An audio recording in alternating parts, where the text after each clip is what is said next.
What is growing on? So today's video was supposed to be about, and it's going to be about, how we protect our nursery on frosty nights. And on my way to the nursery, it's 8:30 in the morning. We're about mid-January. It was 26 this morning. And guys, everybody thinks Florida, you think palm trees, you think citrus, you think coconut. You can't do that everywhere. A, citrus is really hard to grow. B, you better be by the coast or in at least 10A or 10B if you want to grow coconuts. And C, we get freaking cold. Even though we have a ton of humidity down here, you know, I feel like it makes that cold go to your bones. Like 25 in Florida is a lot colder than 25 out west. Don't argue with me about that. Guys, this whole entire field is white. I know it's probably hard to tell. It probably just looks like a normal Florida beach sand. This side's got frost cloth. Tanner's got some things protected and covered out here, but we get super cold, we get super frosty. This frost runs from me all the way through my neighbor's yard. And I will say not every part of the property is this frosty. I'm gonna turn the camera around. When we start to get into some of those understory situations, it's definitely not quite as bad, but there is ice on top of the mole mounds, like literally little ice fragments on top of there.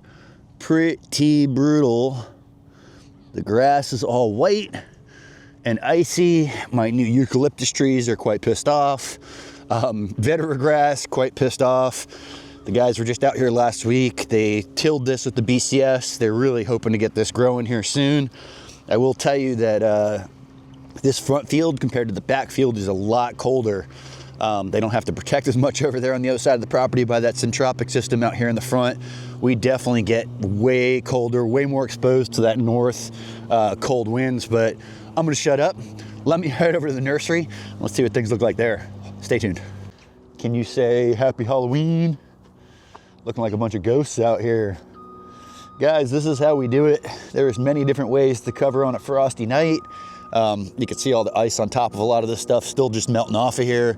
A lot of people use heaters, smudge pots, big greenhouses, and we did just complete our greenhouse, but we don't have any heat in it. Overhead water, we've had some decent success, but also failures with the overhead water, causing too many icicles, breaking branches, etc. This is a huge project for us. The girls have already uncovered everything over there that has been covered for the last 4 days. We've had 3 frosts in the last 4 nights. So this is how we do it. This is a 4 mil frost cloth. This stuff is not very thin. That is the trick. I made you guys that little video there back there at the home farm before I came over here, and you could see that fabric that Tanner was using. That was way thinner. We do have some cold hardy avocados here. The girls tried to give them a little extra layer of protection. The winds have been crazy. We almost had like a tropical storm here. Monday last week, I mean, 50, 60 mile an hour winds. We didn't get a hurricane last year, but we're getting some crazy weather now. Tops of some of the jabos already took some damage on the last 25-degree event. We've done no coverage in here. Kombukas look fine. I mean, yellow jabo looks fine. What had happened was all that new growth, that's what the leaves are from on the ground, has kind of burnt off of there. It's not going to kill the tree. They're going to come back. And I'd much rather deal with a little bit of burning new growth than 25 heaters in here, trying to keep this stuff happy, trying to protect it through the night. So a lot of this stuff is fine. Nothing actually got smoked. And as you can see, everything on the tables is covered. This is a project. This takes 6 people, probably about 8 hours to get everything cut up or covered up here before a cold event. And you can see with some of that high wind, like that blew off of the table. That was completely covered. Looks like we got some freshly grafted starfruit over there and some salvias. They've even covered the jabos over here. Oh, there's a beautiful cardinal here on the frost cloth. Oh, you just went up. I see you up there. Even protected some of the citrus over here. So frost cloth is a game changer. This is a 6 mil. I buy this in 10 by 400 foot rolls. Probably bought about 10 rolls now. We've got a lot of it. Some things we even double layer, like the bananas over here.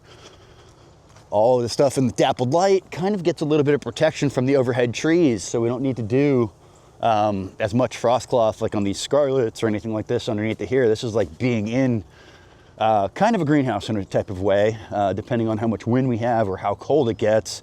But for the most part, all of these trees are fine on the top compared to the ones over there in the shade house. Do have a little bit more damage on that new growth. So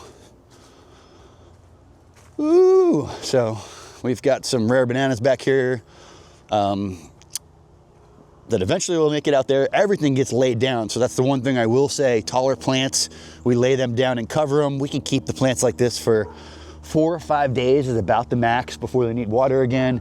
They do get a certain amount of light that filters through that cloth, so the frost cloth actually works pretty dang well. All right, so this is how we cover hundreds of thousands of plants here on our 7-acre nursery in Central Florida. Let me know how you do it. Do you use irrigation? Do you use heaters? Do you have a ton of greenhouses? I see how some other nurseries do it. This is just what works best for us.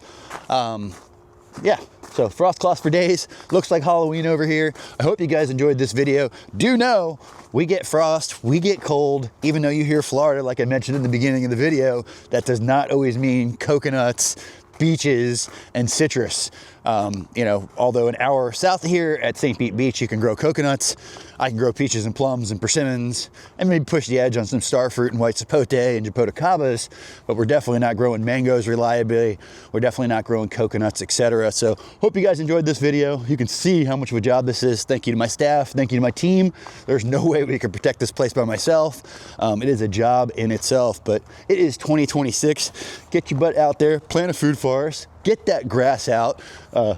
I will also mention, doors open for the shipping house. We are a day behind schedule this week. Yesterday was a holiday. Plants are shipping today. We are shipping to California still, all over the country. Just wanted to put that out there before the video was done. Hope you guys are out there pounding some dirt. Hope you're out there removing some grass. Whoa, fried bananas. Yeah, we got a little bit cold, so it's 2026. Pound dirt.